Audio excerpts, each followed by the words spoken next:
Hello and welcome. It's 10 a.m. on Thursday, the 18th of December. You're tuned into our mid-morning newscast here on ARIRANG TV. Thanks ever so much for joining us.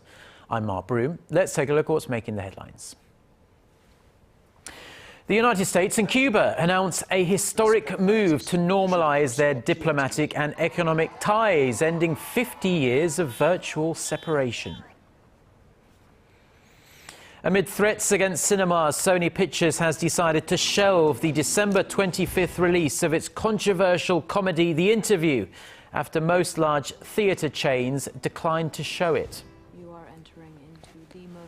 Plus, the S&P 500 and Dow Jones Industrial Average score their best one-day gains of 2014 after the Federal Reserve signals that it's in no hurry to raise interest rates.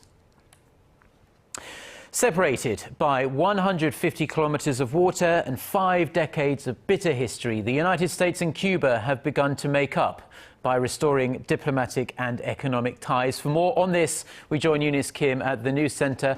So, Eunice, historic day. President Barack Obama says this will be what he calls a new chapter in U.S.-Cuba relations, moving beyond what he said was an outdated approach. And this truly historic deal, though, really came completely out of left field. Yeah, that's right, Mark. It is the result of more than a year of secret talks facilitated by Canada and the Vatican. Pope Francis, who extended his congratulations to the news himself, is said to have been involved as well. Let's first go ahead and hear the president's announcement on what this policy shift will mean in concrete terms. Going forward, the United States will reestablish an embassy in Havana, and high-ranking officials will visit Cuba. Where we can advance shared interests, we will, on issues like health, migration, counterterrorism, drug trafficking, and disaster response. Now, a prisoner swap agreement is what sparked this major development. American contractor Alan Gross, held by Havana since 2009, and an unnamed U.S. intelligence official were released by the Cuban government in exchange for America's release of Cuban detainees. President Obama also had his first communication with his Cuban counterpart, President Raul Castro, on Tuesday in an hour-long phone conversation, which is, of course, the first contact among the leaders of the two countries since that 1962 Cuban Missile Crisis that had dove relations to some of their lowest point.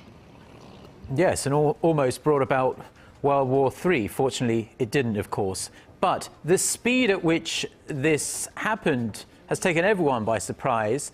But it's also been met with some resistance from U.S. lawmakers. Yeah, fierce resistance at that. Republican Senator and Cuban-American Marco Rubio was one of the first to speak up against this change. He said he'd do everything he can as a leader in America's upper house to block the plan. The White House has conceded everything and gained little. They gained no commitment on the part of the Cuban regime to freedom of press or freedom of speech or elections. And in that passionate reaction, Senator Rubio also criticized President Obama as the, quote, single worst negotiator we have had in the White House in his lifetime. That senator is from Florida, which is, of course, the closest U.S. state to Cuba, just 140 kilometers north. Now, as you see, their reaction in Cuba has been one of jubilation, as President Obama has also promised to ask Congress to lift a trade embargo on Cuba in place since the 60s. That has cost Cuba some $1.1 trillion in lost trade over the years, and for the U.S., $1.2 billion per year. That's according to data from the U.S. Chamber of Commerce. Yes, jubilant scenes there in Havana, but it really does look like President Obama could have a very big uphill battle in Congress over this. Okay, Eunice, thank you very much, and we'll see you back again at noon. See you then.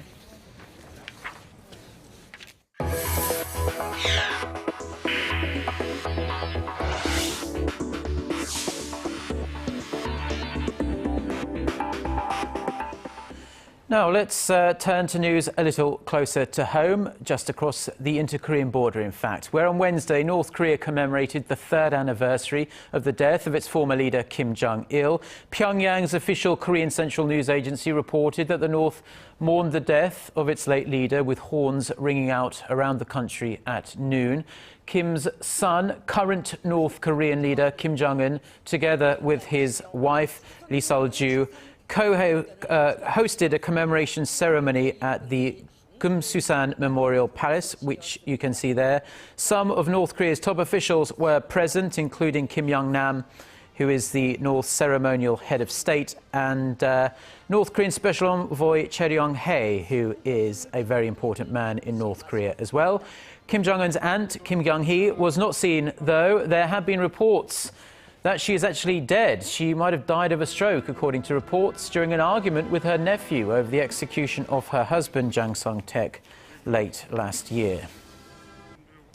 Now, during his 3 years in absolute power in North Korea, leader Kim Jong-un has beefed up efforts for economic development, and this is mostly centred on trying to attract foreign investors. In the second of our three-part series on this 3-year anniversary, our Hwang Sang-hee takes a look at the changes already made and what needs to be done in the future.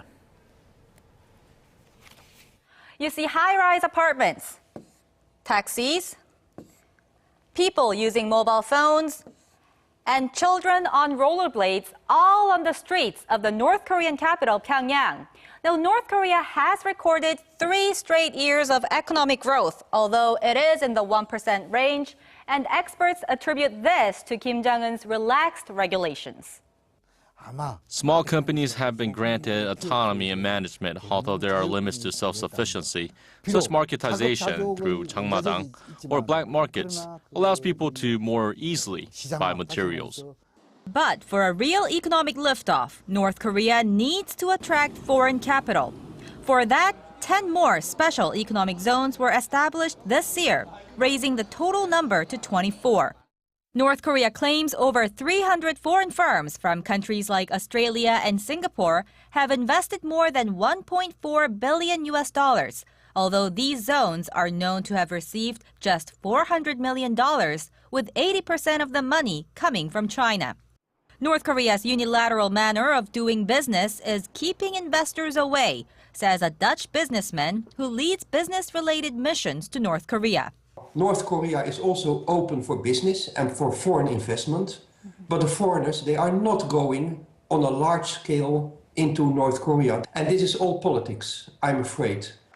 Experts say as long as Kim Jong-un clings on to the so-called Pyeongjin line, or dual development of nuclear arms and the economy, any effort for change will be futile.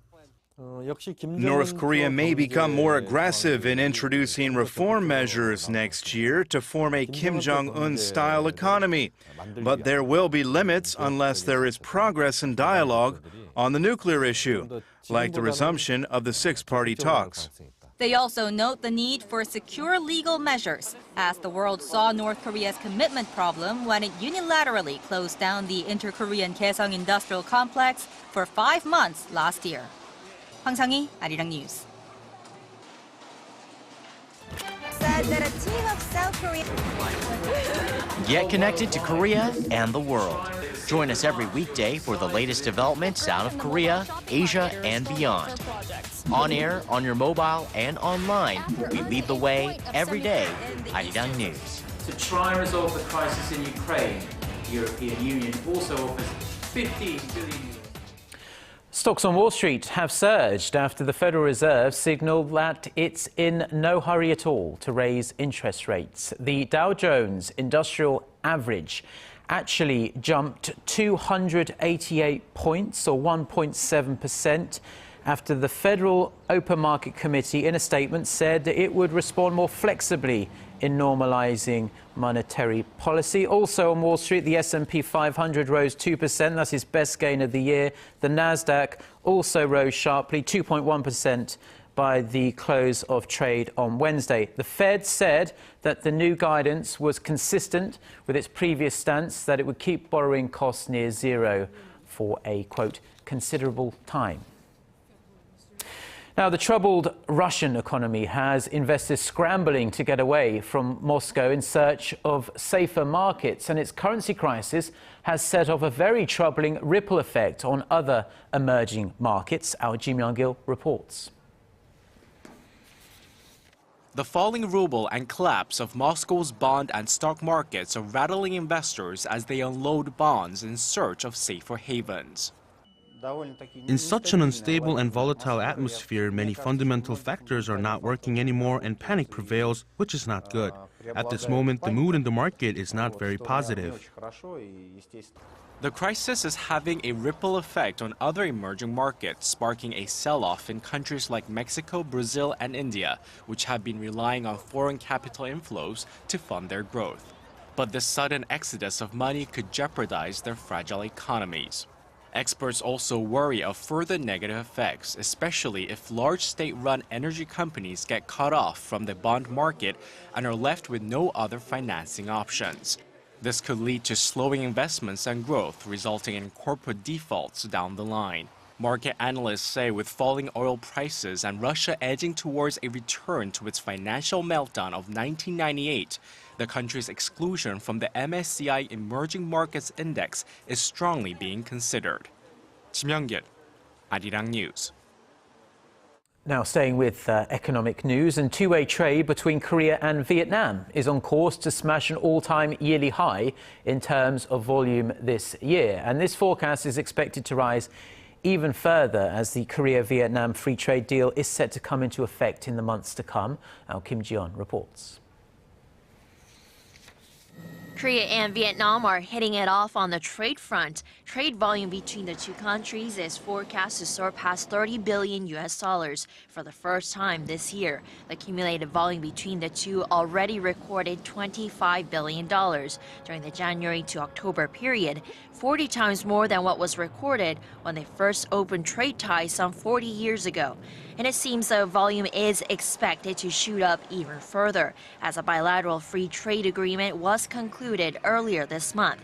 With the FTA deal, Korean exports to Vietnam are expected to increase by up to 28%, while Vietnamese exports to Korea are projected to increase by 20%.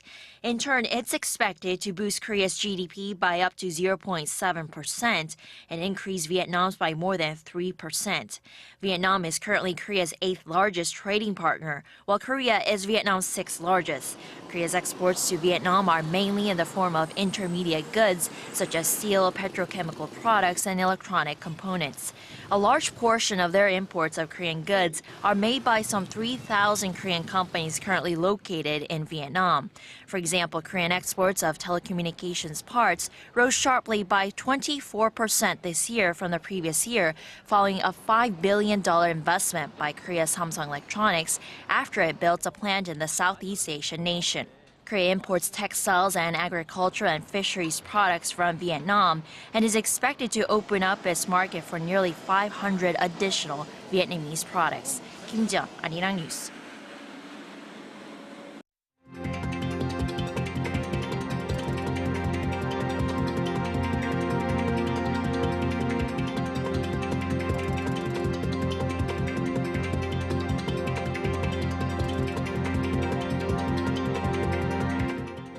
Sony Pictures has dropped plans to release its controversial comedy movie, The Interview, bending to a threat of potential violence at theatres if the movie is shown.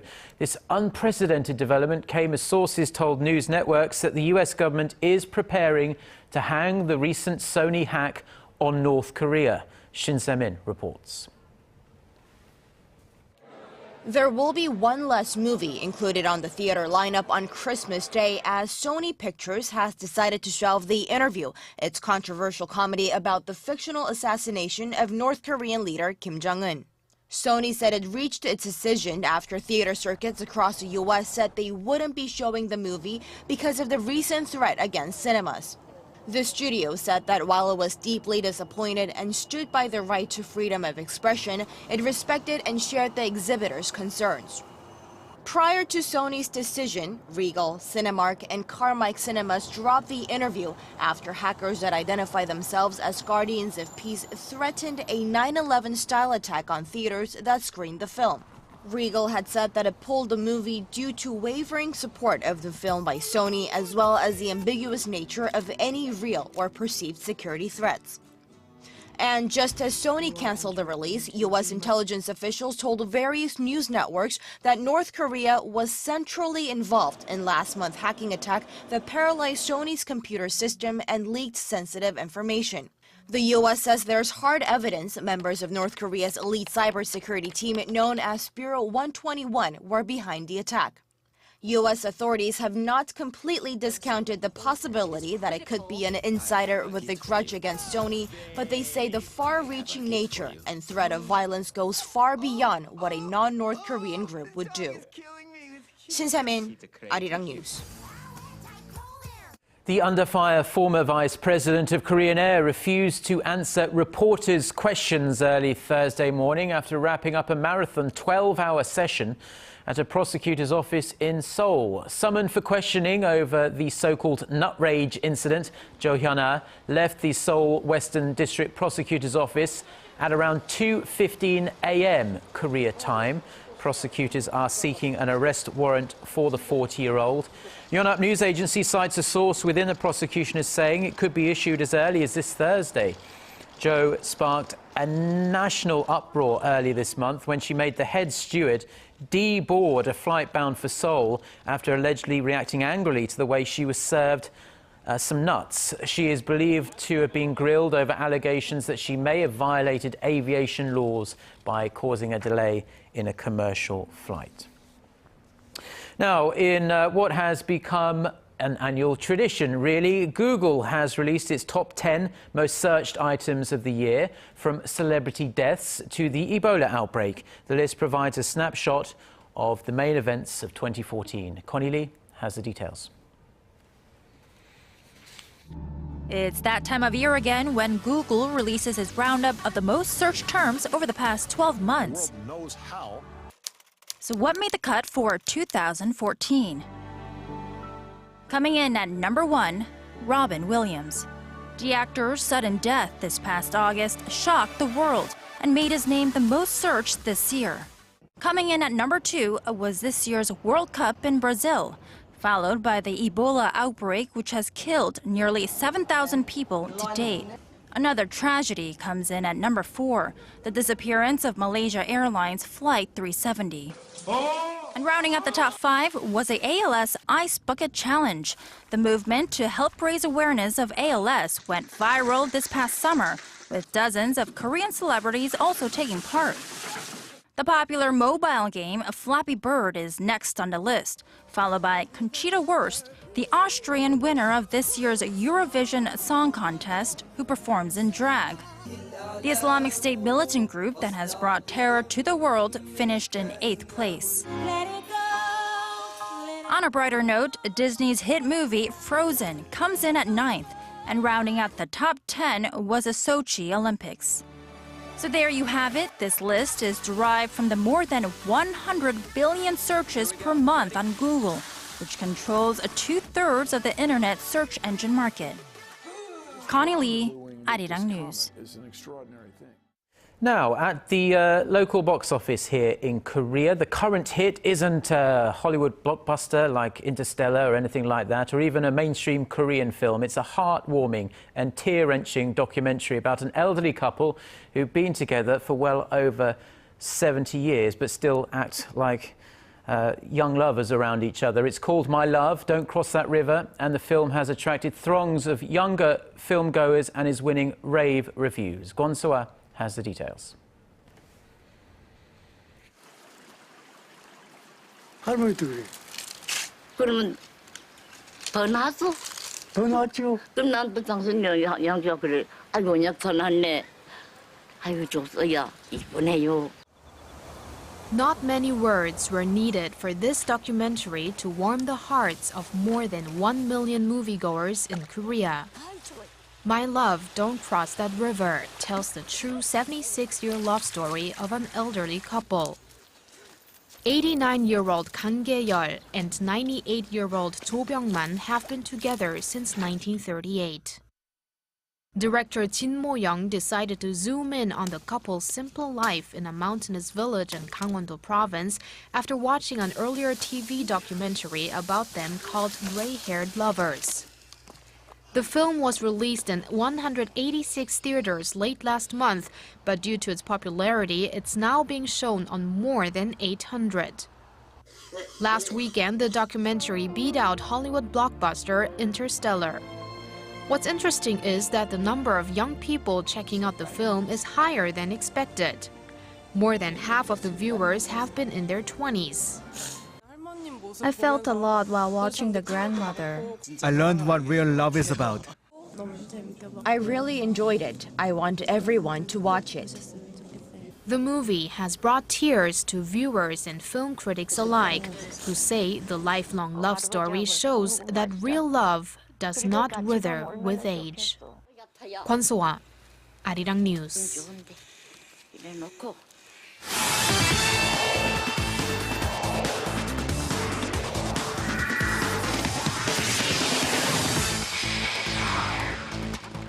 And a good Thursday morning to you all as we kick things off with Gallup Korea's latest survey results for this year's top athlete, as 1,703 people around the nation ages 13 and up voted for 4 weeks starting on October 29th to November 25th.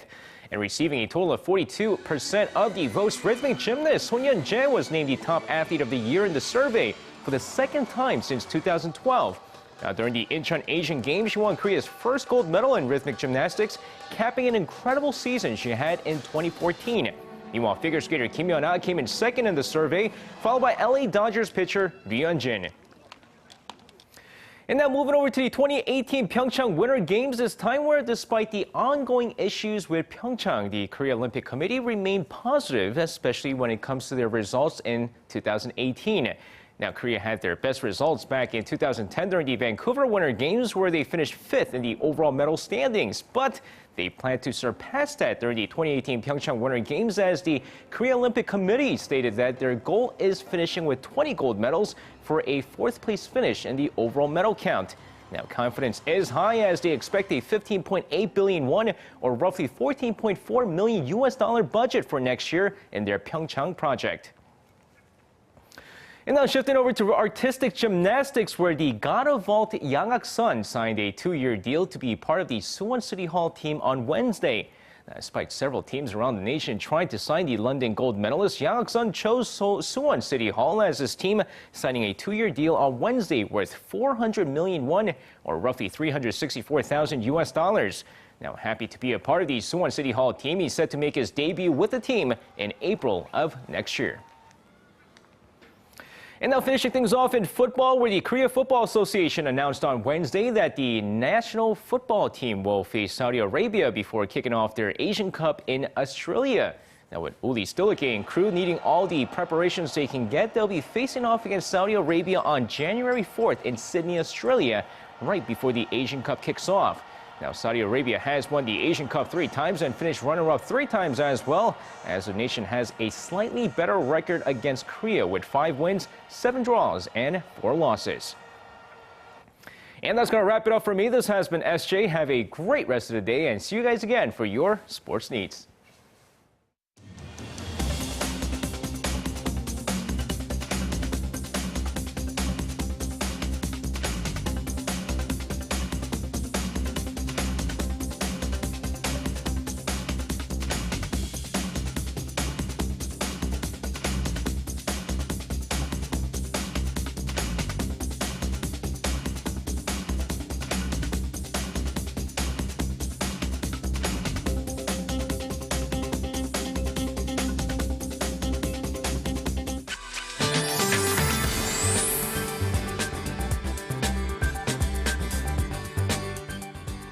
Good morning. It's another icy day today. Dress extra warmly. I mean, it's colder than yesterday morning. Even right now, the current temperature in Seoul is at about -10 degrees Celsius, but it feels like -16 along with strong gusty winds. And as we can see, cold wave advisories are still in effect for many parts of the nation, but lots of sunshine will notch the afternoon highs a bit higher than yesterday, but still getting up to below freezing mark for upper parts, including here in Seoul. So let's take a closer look at the readings for today.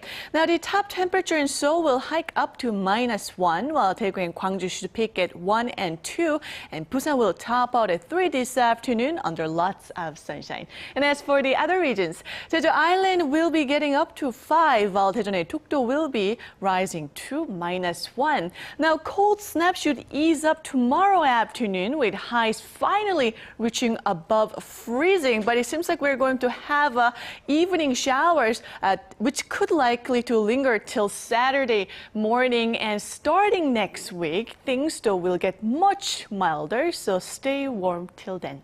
That's all for now. Back to you, Mark, in the studio.